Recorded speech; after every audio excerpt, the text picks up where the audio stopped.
James was enjoying his life on the island of Sodor, but he still had a lot to learn. "You're a special mixed traffic engine," said Sir Topham Hatt. "You can pull coaches or freight cars quite easily, but you must learn by your mistakes." James knew what Sir Topham Hatt meant.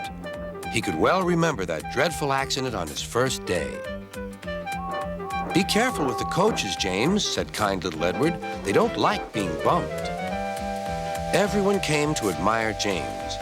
"I'm really a splendid engine," he thought, and suddenly let off steam. Whoosh! A shower of water fell on Sir Topham's nice new top hat.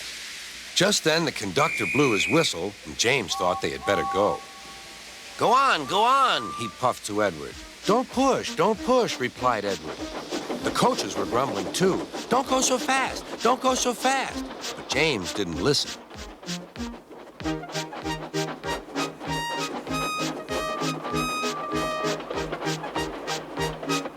When at last they stopped at the next station, 2 coaches were beyond the platform. They had to go back to let the passengers out.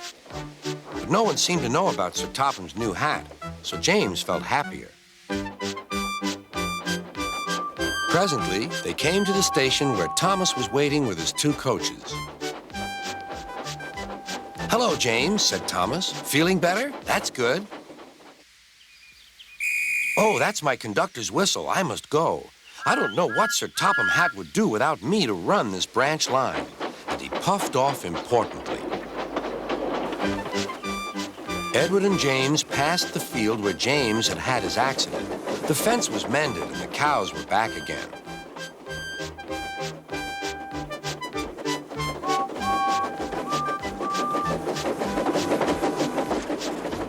They ended their journey and rested before setting off for home.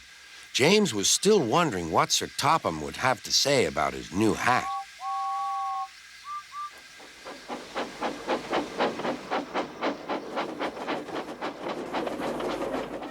Next morning, he spoke severely to James.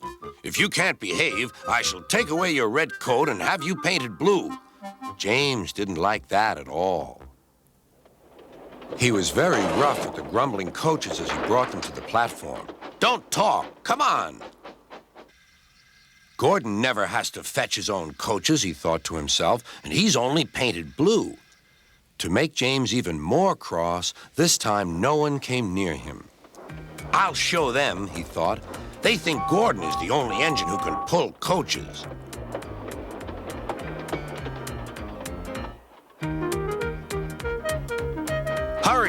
Hurry, puffed James. You're going too fast, replied the coaches. James laughed and tried to go faster, but the coaches wouldn't let him. We're going to stop.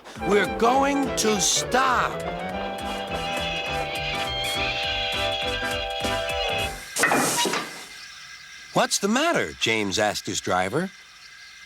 The brakes are on. Leak in the pipe, most likely. You've banged the coaches enough to make a leak in anything. How shall we mend it? Said the conductor. We'll do it with newspaper and a leather bootlace, replied the driver.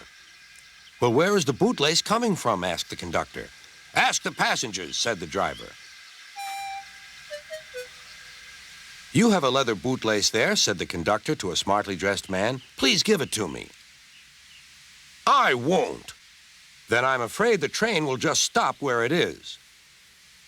The passengers all said what a bad railway it was. Then they told the man how bad he was instead.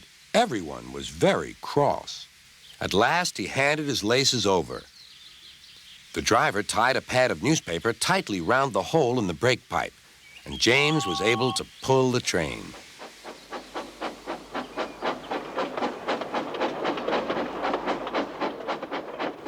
But he was a sadder and wiser James and took care never to bump coaches again.